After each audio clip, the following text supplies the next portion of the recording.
Hi hello friends, welcome to my channel secret recipe. இன்னைக்கு நம்ம செய்ய போகிற ஸ்பெஷல் ரெசிபி கொங்கு நாட்டு ஸ்பெஷல் பச்சைப்புளி ரசம்.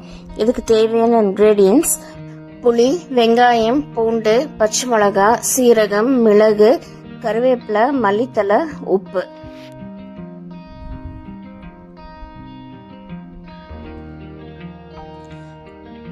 இந்த பச்சைப்புளி ரசம் நம்ம சூடான சாதத்தை கூட நம்ம சாப்பிடும்போது இதோட டேஸ்ட் ரொம்ப நல்லா இருக்கும்.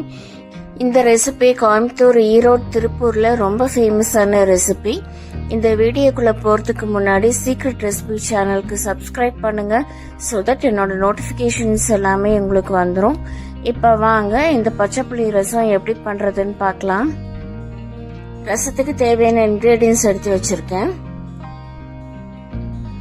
ஒரு சின்ன சைஸ் அளவு நான் புளி எடுத்து வச்சிருக்கேன். இந்த புளி நம்ம ஊற வச்சுக்கலாம். அதோட 2 பச்சை மிளகா நான் பொடி பொடியா கட் பண்ணி வச்சிருக்கேன். அது கூட 7-8 பல் பூண்டு எடுத்திருக்கேன். 1 ஸ்பூன் சீரகம், 1 ஸ்பூன் மிளகு, 10 சின்ன வெங்காயம் எடுத்திருக்கேன். அது கூட 1 கொத்து கருவேப்பிலை, கொஞ்சமா மல்லி இலை. இதுதான் இதுக்கு தேவையான இன்கிரீடியன்ஸ். இப்போ இதை எப்படி பண்றதுன்னு பார்க்கலாம். புளி ஒரு பாத்திரத்துல நான் ஊற வச்சிருக்கேன். இந்த புளி ஊற வைக்கும் போது நான் இதுல கொஞ்சமா உப்பு சேர்த்துக்கிறேன். நம்ம உப்பு சேர்த்து நம்ம புளி கரைக்கும் போது நமக்கு அந்த சக்கையில இருக்கிற புளி எல்லாமே நமக்கு கிளீனா வந்துடும்.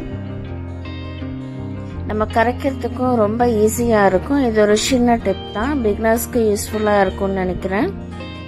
இந்த மாதிரி புளி நல்லா கரைச்சி எடுத்துக்கோங்க.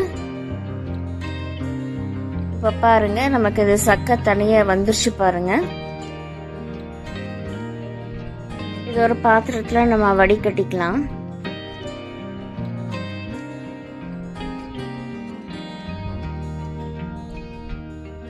இப்ப நம்ம புளி கரைச்சாச்சு.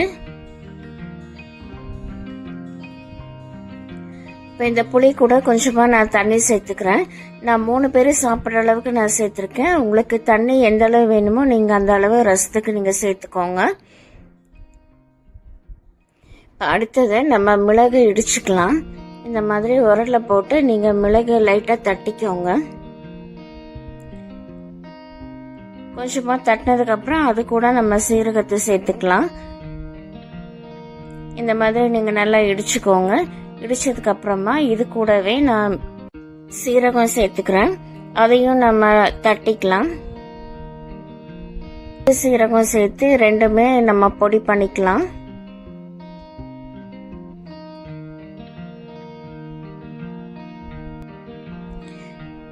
இப்ப பாருங்க, மிளகு சீரகத்தை நம்ம பொடி பண்ணியாச்சு.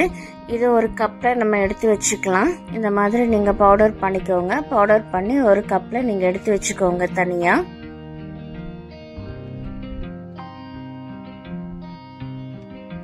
இப்போ நமக்கு இந்த பவுடர் ரெடி ஆயிருச்சு.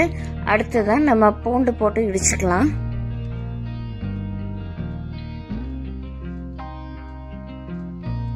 நான் பூண்டு 7-8 பல் பூண்டு எடுத்திருக்கேன். அதுவும் 1-2 நல்லா தட்டிக்கோங்க. ரொம்ப தட்டணுங்கிற அவசியம் இல்லை, 1-2 இருந்தா போதும்.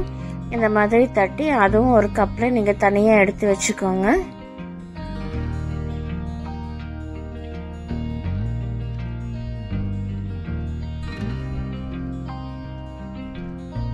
இந்த மாதிரி நீங்க 1-2 தட்டி எடுத்து வச்சுக்கோங்க. அடுத்தது நம்ம சின்ன வெங்காயம் சேர்த்துக்கலாம். சின்ன வெங்காயம் சேர்த்துட்டு அதையும் நீங்க 1-2 தட்டிக்கோங்க. ரசத்துக்கு எப்பவுமே சின்ன வெங்காயம் தான் நல்லா இருக்கும். ஸோ மேக்ஸிமம் நீங்க சின்ன வெங்காயம் சேர்த்துக்கோங்க. சேர்த்துட்டு இதுவும் 1-2 தட்டி நீங்க ஒரு தனி கப்ல நீங்க எடுத்து வச்சுக்கோங்க. இப்ப நமக்கு இது ரெடி ஆயிருச்சு. இது ஒரு கப்ல நம்ம இப்ப எடுத்து வச்சுக்கலாம்.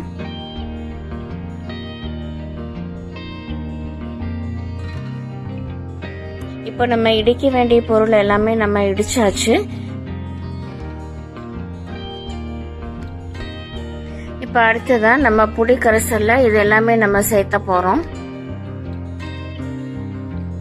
நம்ம புளி கரைசல்ல நம்ம இடிச்சு வச்ச பூண்டு சேர்த்துக்கலாம். அதோட சின்ன வெங்காயம் சேர்த்துக்கலாம். பச்சை மிளகாய் சேர்த்துக்கலாம். கூட நம்ம பவுடர் பண்ணி வச்சிருக்கிற மிளகு சீரகம் சேர்த்துக்கலாம். சேர்த்துட்டு இது கூடவே நம்ம ஃப்ரெஷ்ஷாக எடுத்து வச்சிருக்கிற கருவேப்பிலைய நம்ம இந்த மாதிரி பிச்சு போட்டுக்கலாம். பிச்சு போடும்போது தான் நமக்கு கருவேப்பிலையோட வாசனை நல்லா கிடைக்கும். இதை போட்டுட்டு கை வச்சு நல்லா நீங்கள் பிசைஞ்சு விட்டுக்கோங்க. இந்த பச்சைப்புளி ரசம் நம்ம கையால் பிசையும் போது தான் அதோட டேஸ்ட் நமக்கு நல்லா கிடைக்கும். ஸோ இந்த மாதிரி நீங்கள் பூண்டு, வெங்காயம், பச்சை மிளகாய் எல்லாம் போட்டதுக்கப்புறம் இந்த மாதிரி நீங்கள் நல்லா கை வச்சு பிசறி விட்டுக்கோங்க. நம்ம இந்த மாதிரி பெசரி விடும்போது நமக்கு பூண்டு, சின்ன வெங்காயத்தில் இருக்கிற எசன்ஸ் எல்லாம் நல்லா அந்த ரசத்தில் இறங்கிரும். இதோட நான் கொஞ்சமாக உப்பு சேர்த்துக்கிறேன். நம்ம ஏற்கனவே புளி ஊற வைக்கும் போது நம்ம உப்பு சேர்த்துருக்கோம், அதனால நீங்கள் பார்த்து சேர்த்துக்கோங்க. உப்பு சேர்த்துனதுக்கு அப்புறமா நான் மல்லி இலை பிச்சு போட்டுக்கிறேன். நீங்கள் பிச்சு போடும் போது தான் அதோட டேஸ்ட் உங்களுக்கு நல்லா கிடைக்கும். இப்போ எல்லா இன்க்ரீடியன்ஸும் நம்ம புளி கரைசல்ல சேர்த்தாச்சு. சேர்த்துனதுக்கு அப்புறமா இந்த மாதிரி நல்லா நீங்க கை வச்சு பிசைஞ்சு விட்டுக்கோங்க. நம்ம கை வச்சு பிசையும் போது தான் நமக்கு அந்த ஃப்ளேவர் நல்லா கிடைக்கும். இப்போ அந்த புளிக்கரைசல் கூட நம்ம போட்ட இன்கிரீடியன்ஸ் எல்லாமே நல்லா பிசைஞ்சு விட்டாச்சு. நம்ம வெங்காயம், பூண்டுல இருக்கிற எசன்ஸ் எல்லாமே நல்லா இறங்கி இருக்கும். இப்போ நம்மளோட பச்சைப்புளி ரசம் சூப்பரா ரெடி ஆயிடுச்சு பாருங்க.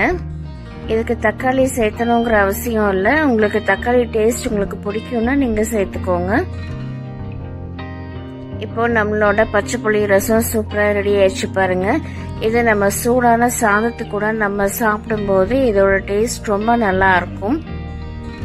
இந்த பச்சைப்புளி ரசம் நம்ம தாளிக்க போறது இல்லை, அதனால இதுக்கு அடுப்பு தேவையில்லை. இது ரொம்ப சிம்பிள் ரெசிபி, ஆனால் ரொம்ப டேஸ்டியான ரெசிபி. ஸோ ஃப்ரெண்ட்ஸ், இந்த டிஃப்ரெண்டான ரெசிபி எல்லாருமே ட்ரை பண்ணி பாருங்க. இந்த ரெசிபி உங்களுக்கு பிடிச்சிருந்தா சீக்ரெட் ரெசிபி சேனலுக்கு லைக் பண்ணுங்க, ஷேர் பண்ணுங்க, சப்ஸ்கிரைப் பண்ணுங்க, கூட பெல் ஐக்கானை கிளிக் பண்ணுங்க. ஸோ தட் என்னோட நோட்டிஃபிகேஷன்ஸ் எல்லாமே உங்களுக்கு வந்துடும். Thank you, take care, bye bye.